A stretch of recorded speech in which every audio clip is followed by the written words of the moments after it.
You run a successful 501c3. You have a solid mission, you are securing foundation grants, and your donors happily write checks knowing every dollar is completely tax-deductible. But as your mission grows, you hit an invisible ceiling.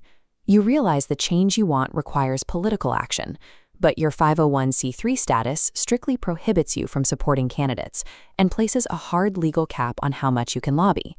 It is incredibly tempting to ignore those restrictions. When a local election directly impacts your cause, the instinct is to jump in, print flyers, and start campaigning for the politicians who will actually help you. Crossing that line carries a severe institutional threat. An IRS audit for political activity can permanently revoke your tax-exempt status and impose personal financial penalties on each member of your board. This chart shows the central tension built into the nonprofit tax code. You are operating on opposite sliding scales, maximizing your fundraising power versus maximizing your political influence. Under current rules, you cannot max out both.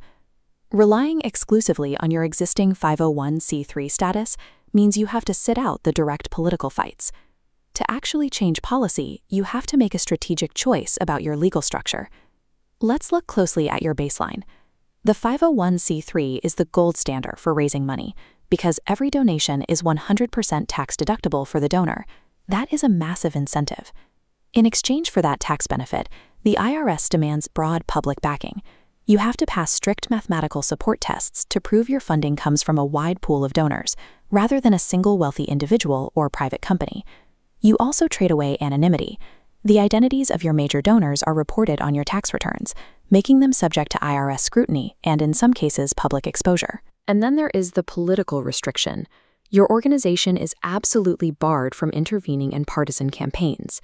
You cannot endorse, fund, or oppose any specific candidate for public office, period. This chart visualizes a partial workaround called the 501h election. It gives your 501c3 a safe harbor by setting clear, mathematical dollar limits on lobbying. For example, it allows you to spend up to 20% of your first $500,000 on direct lobbying efforts. Taking the 501h election clarifies the rules and protects your board from vague IRS tests. But it does not lift the ban on elections. When campaign season arrives, your organization remains legally handcuffed. If you want to take the gloves off, you look to the 501c4 social welfare organization. This is a structure built specifically for advocacy and public policy brawling. The first major advantage of the 501c4 is volume. As long as the issues align with your social welfare purpose, you can conduct unlimited lobbying to influence legislation. The second advantage is electoral power. A 501c4 can actively endorse candidates, buy campaign ads, and participate in partisan elections, provided that political activity makes up less than 49% of the organization's overall operations. But that political freedom costs you your primary revenue engine. Donations to a 501c4 are not tax-deductible. That means most traditional grant-making foundations and tax-conscious donors will stop writing checks.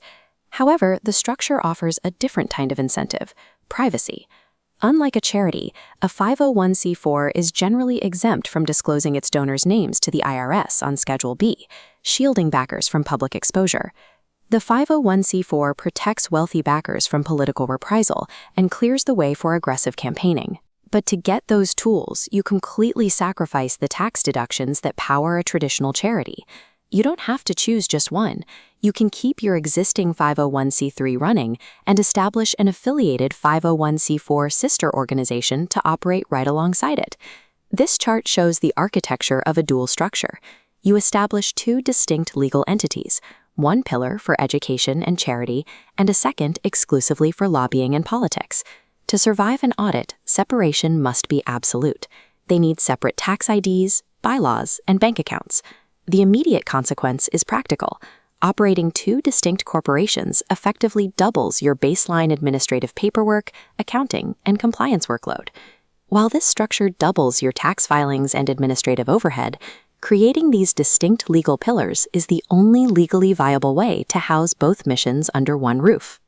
To keep overhead manageable and ensure mission alignment, the IRS does allow these two organizations to share staff and office space. A cost-sharing agreement manages this link. The 501c4 strictly reimburses the 501c3 for shared staff time and desk space. The 501c3 can grant restricted funds for nonpartisan research. But if even $1 pays for partisan work, the IRS can revoke your charitable status. If your organization only needs to lobby occasionally, file the 501h election and keep things simple. But if your mission requires fighting City Hall and endorsing specific candidates, building the bridge to a sister 501c4 is the only way to gain political capacity without jeopardizing your charitable fundraising.